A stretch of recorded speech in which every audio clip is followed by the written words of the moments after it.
Olá, bem-vindo à Seroscopia BR. Em primeiro lugar, queria agradecer duas coisas. A primeira coisa é que a gente alcançou e, na verdade, ultrapassou 200 inscritos no canal. Isso é bem legal, é muito importante para mim, me dá um ânimo, tá, de continuar produzindo vídeo, ver que as pessoas estão gostando, que as pessoas estão realmente achando importante, estão achando que é útil esse tipo de informação que eu estou passando. E outra coisa é agradecer o feedback, tá? Teve bastante gente que gostou do novo formato de vídeo. É um formato que eu também acho muito útil. É uma dica que eu dou para os meus residentes, para as pessoas que estão aprendendo, é vejam muita cirurgia. Por quê? Porque através da cirurgia que vocês estão vendo, vocês vão ver como fazer e principalmente como não fazer, tá? Então não quer dizer que não é porque eu que estou mostrando aqui a cirurgia, falando, ó, tá tudo perfeito, eu também vou tentar mostrar algumas coisas que acabaram não saindo tão bem quanto eu queria. E eu vou tentar também comentar isso, falar, olha, aqui cortou um pouco mais, cortou um pouco menos, se eu tivesse feito isso, aquilo, porque isso a gente aprende, tá?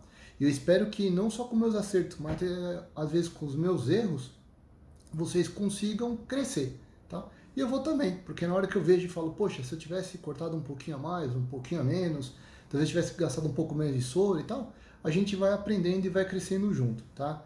Então, muito obrigado. E junto disso, também vou pedir para vocês, não custa nada para vocês, dar o like aqui embaixo, curtir, tá? E para mim ajuda bastante, aumenta a visibilidade dos vídeos aqui com o YouTube, eu fico mais animado, me dá mais estímulo de continuar e mostrando mais informação para vocês. Então, no mesmo caminho que a gente fez no vídeo passado com o pólipo, vamos mostrar miomas. Mioma é um procedimento um pouquinho mais complicado, exige um pouco mais de atenção, tá, da gente, não é um procedimento tão simples e tem alguns detalhes que a gente tem que ver antes, né, como por exemplo, quanto que é a penetração desse mioma no miométrio. E para começar, botei um vídeo com 2 miomas pequenos, foi um procedimento até rápido, acho que o vídeo inteiro deve ter dado um pouco mais aí de 10 a 12 minutos, eu fiz a edição, deu um pouquinho mais de 5 minutos com a edição. E inclusive numa parte que ficou parado bastante tempo eu cortei, eu vou fazer um comentário e eu vou explicar para vocês por que é importante, principalmente na miomectomia, a gente ter um pouco mais de paciência do que no geral, tá? Espero que vocês gostem, então vamos começar. Antes de começar a ressecar, a gente tem que identificar onde estão os miomas localizados. Eram 2 miomas, um na faixa de 7 milímetros e outro um pouquinho maior, com um pouco mais de 1 centímetro. Então, empurrando o endométrio, a gente libera, né, o endométrio e a gente consegue identificar os miomas. Existem diversas técnicas que a gente pode fazer a miomectomia e o pulo do gato é você saber todas elas e tentar adaptar em qual situação você vai utilizar. Então, por exemplo, aqui no começo, identificamos um dos miomas na parede posterior e com a alça, o que a gente vai fazer? A gente vai abrir a cápsula desse mioma. Com qual objetivo? Com que a gente solte esse mioma da parede do miométrio e ele cai. Quanto mais pro endométrio a gente conseguir jogar esse mioma, mais fácil segura a nossa cirurgia. Então aqui, de novo a gente está falando, né, daquelas questões de pulso, só aquele bzz, bzz que a gente dá no pedal. Isso aí está fazendo com a coagulação. Então dando toques leves, a gente encontra a cápsula e você libera sem danificar o endométrio dessa paciente, que geralmente a paciente tem um desejo reprodutivo. Então na hora que a gente jogou quase todo o mioma para fora, aí a gente muda a nossa técnica e vamos para a técnica clássica, a técnica de ressecção. Então a gente está fazendo o slicing agora dele, né? A gente está fazendo o fatiamento do mioma e agora soltamos ele inteiro. A gente praticamente não cortou o endométrio, a gente não danificou o endométrio, a gente respeitou em todo momento a cápsula. Nesse segundo, que ele está um pouco mais para dentro do miométrio, abrimos a cápsula primeiro do mioma e vamos identificando. Tem que ter paciência, tá? Não adianta querer cavar, cavocar, ressecar. Por quê? A gente vai danificar o endométrio dessa paciente, além de atrapalhar a questão até da recuperação do endométrio depois, a gente alcançando o miométrio vai achar vaso, aumenta a infusão, a gente de soro, né, para a parte sistêmica da paciente, e a gente vai acabar usando mais meio de extensão. Então aqui, por exemplo, deu essa cavocada um pouco maior, né? Soltou um pouquinho de endométrio na entrada. Então, tirou esse endométrio da frente aí só para não atrapalhar a visualização, porque é importante a gente conseguir visualizar a diferença entre o tecido miometrial e o tecido do mioma. Então, novamente, a gente vai encontrando essa cápsula e vai soltando com pulso. Essa técnica do pulso ela é muito legal porque ela reduz o risco, ela não faz um dano muito alto. Então, você só encosta a sua alça sem fazer muita força no sentido contrário e vai dando pisadinha de lé, faz bzz, bzz, bzz.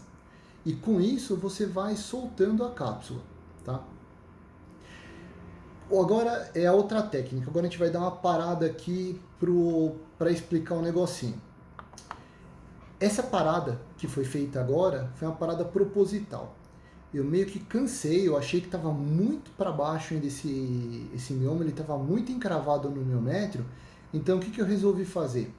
Aproveitei um momento para retirar todo aquele material que estava dentro da cavidade uterina e nessa sacada, nesse ganho de tempo, eu entrei acho que umas 2 ou 3 vezes agora, o que eu fiz? Eu acabei aproveitando para fazer uma outra técnica, que é a técnica de massagem uterina. Se eu não me engano, quem descreveu essa técnica foi o professor Amu. E o que é essa técnica? É você trabalhar com a pressão, tá? Eu fiz um esqueminha aqui no PowerPoint, vamos ver se fica legal, também é mais uma tentativa, espero que vocês gostem. E esse é o motivo que eu gostaria que vocês me ajudassem com a questão do compartilhamento, porque tendo um pouco mais de ânimo, a gente às vezes consegue investir um pouco mais também nesses tipos de explicações. Então, foi da forma que eu achei mais sucinta, mais didática. Vamos tentar ir nessa pausa aí. Então, vamos lá. Vamos começar aqui, tá? Nesse esquemático aqui que eu fiz no PowerPoint. Vamos entender que essa parte aqui é a nossa cavidade endometrial. Essa parte intermediária é o nosso miométrio, tá? E aqui de fora é a serosa. Vamos entender que antes da gente romper a nossa cápsula do nosso mioma, a gente trabalha com algumas linhas de força, tá? Porque assim, eu brinco muito com vocês, mas é verdade, estereoscopia tem muita física. E se vocês cabularam lá de física, vocês vão ter que rever alguns conceitos básicos, tá? Então aqui, com o mioma, a gente vai trabalhar com linhas de força. Então a gente vai ter o miométrio, que é um tecido elástico, como se fosse uma borracha, tentando empurrar o mioma para a cavidade endometrial. E o que vai segurar esse mioma é a cápsula dele. Então aquele mioma G2 que a gente estava agora mostrando no final, ele tinha uma cápsula segurando, por isso que ele não era jogado para dentro da cavidade. No momento que a gente retirou a cápsula, aquela linha de força que segurava não existe mais. A única linha de força que a gente vai encontrar aqui dentro, o que é? É o nosso meio de distensão. O nosso meio de distensão está expandindo, né, jogando contra as paredes, então está formando contra todas as paredes anteriores, as laterais e a posterior, inclusive o mioma está empurrando o mioma para baixo. E o músculo, o miométrio, está empurrando o mioma. O mioma é mais duro, então ele está sendo empurrado para a cavidade endometrial. Então qual é o conceito da massagem uterina? É a gente esvaziar e retirar aquela pressão que está fazendo, aquela força que a gente que estava empurrando o mioma para baixo, a gente zera essa força contrária e deixa o músculo exercer a força só, para tentar jogar esse mioma para dentro da cavidade endometrial. Quanto mais para dentro da cavidade endometrial e fora da parede do miométrio, mais seguro essa ressecção, mais seguro essa retirada do nosso mioma. E não só a questão da gente, né, fazer uma perfuração, por exemplo, com o ressectoscópio, menos a gente vai lesar o miométrio e mostrar o vaso, deixar o vaso aberto e causar infusão de soro. Então, com as linhas de força, sem a força contrária do soro de extensão, a gente esvazia e deixa essa cavidade um pouquinho murcha por alguns momentos, a linha de força exerce e empurra meio que esse mioma lá para dentro. Quantas vezes você vai fazer isso? Quantas vezes você quiser, quantas vezes você precisar. E não é incomum, às vezes, em miomas maiores, eu simplesmente solto a cápsula, deixo esse mioma lá dentro parado e o que eu faço? Mão para trás da cabeça, bato um papo com o anestesista, espero um pouco, porque nesse meio tempo que eu fico parado, esses 2, 3, 5 minutos que eu paro, eu ganho em duas situações. A primeira situação é deixar o miométrio empurrar esse mioma para dentro da cavidade. E a segunda coisa que eu ganho, o que, que é? O rim dessa paciente está fazendo a filtração, então aquele soro que eu já mandei para a parte circulatória dela já caiu no rim, já filtrou e já está sendo expelido em forma de urina. Então, além disso, fazendo o procedimento com um pouquinho mais de calma, ainda me aumenta a segurança do procedimento, reduzindo o risco da infusão. Espero que vocês tenham gostado desse esquema aí. Se ficar alguma dúvida, faz pergunta, que aí depois, em algum outro vídeo que tem bastante coisa de mioma para mostrar, eu tento entrar. Então vamos voltar lá para o vídeo. Então, retirado as peças, né, do mioma que já tinha sido ressecado, eu aproveitei nessas retiradas em que aumentava, distendia a cavidade, esvaziava a cavidade, eu aproveitei para fazer a massagem enquanto retirava. Nisso o mioma já caiu um pouco mais para dentro da cavidade endometrial e aqui eu volto a fazer a técnica do empurramento. Então eu identifico onde que está a cápsula e vou acompanhando. Curioso nesse momento, né? Fez uma drenagem, provavelmente isso aqui também tem junto um adenomioma. Então aqui, ó, tô empurrando para ver se sai mais um pouquinho. Não tinha esse diagnóstico no ultrassonográfico, mas provavelmente aqui no anatomopatológico deve vir o resultado. Então voltando, ele acabou sendo jogado mais para a cavidade endometrial. Vocês podem perceber que o buraco, né, a loja desse mioma já está um pouco mais plana, está um pouco mais fácil do que antes, né, da gente ter retirado o material. Então agora ele está praticamente solto, tá? Então agora, com um pouquinho só da cápsula presa, com bzil foi possível soltar ele com segurança. Acabamos aí a miomectomia sem cavocar muito o endométrio, sem entrar muito no miométrio, tá? Então agora no final a gente vai fazendo a revisão.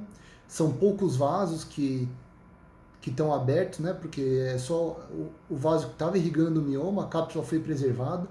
Quando a gente preserva a cápsula, a gente melhora a cicatrização da cavidade, na recuperação, reduz o risco de formação de sinéquia. Então agora a gente faz a avaliação da cavidade, vê se não tem nada sangrando, abaixa um pouquinho a pressão. Como não entramos muito no miométrio, não encontramos mais nada. Vocês podem ver que a loja já recuperou aquela força do miométrio, já empurrou aquele espaço que não tem mais a força contrária. O nosso mioma da nossa direita aqui, inicial, já está praticamente plano, né? Não existe mais aquele buraco quase. No final aqui, aquela graça, tirei um pouquinho mais da cápsula, apesar que não sei se era necessário ou não, mas também não faz nenhum mal. Cavidade bonitinha, mais nada para corrigir, procedimento terminado, tá? Achei que foi um mioma muito legal para ser mostrado, acho que é um mioma bem didático, né, para a gente poder compartilhar esse tipo de informação. Acho legal vocês tentarem pegar essas técnicas. Cada vez que vocês assistirem uma aula diferente de mioma, cada um dá uma técnica diferente, um que resseca, outro que usa medicação, outro que massageia, o outro que espera. Entendam, absorvam as informações das pessoas, absorvam o que as pessoas têm para passar para vocês, e o ideal é vocês pegarem todas essas informações e tentarem adaptar na situação de vocês, porque cada situação vai ser diferente uma da outra. E você sabendo a melhor ferramenta, a melhor técnica para usar nesse momento, é isso que vai diferenciar o bom estereoscopista do mau estereoscopista. Então esse procedimento foi feito com energia bipolar. Apesar disso, foi utilizado nem 2 litros de meio de extensão do soro fisiológico. Foi um balanço hídrico super baixo, tá? Isso eu tenho certeza que esse balanço, essa absorção baixa desse procedimento foi feito por quê? Por ter respeitado a cápsula, por não ter feito aquela cavucada, não expusemos vasos durante o procedimento, evitando ressecando a paciente. Não foi feita uma pressão muito alta, foi usado endomate, uma pressão feita aí cerca de 75, 80 milímetros de mercúrio, tá? Não dê aquela expandida grande. Então tudo isso faz com que torne um procedimento seguro, tá? Então vamos continuar compartilhando esses vídeos, vou separar mais alguns, tem outro vídeo legal aí que já está na manga, e um outro vídeo aí para editar, acho que é legal a gente compartilhar. E vou pedir mais uma vez para vocês, se possível, não esqueçam de curtir o vídeo, deixem um comentário, isso me anima bastante, tá? Dá mais gana aí de continuar compartilhando com vocês. E lembrar mais uma vez aí que agora no final de outubro temos curso em Fortaleza, esse final de semana temos curso em São Paulo, mas já está com vaga tudo lotado. Mas não fiquem tristes, porque no mês que vem temos o último curso do ano em São Paulo. Em dezembro estaremos em Salvador, compartilhando um acarajé e conhecimento com vocês. Muito obrigado por terem ficado até o final. Espero que tenham gostado. Até o próximo. Tchau!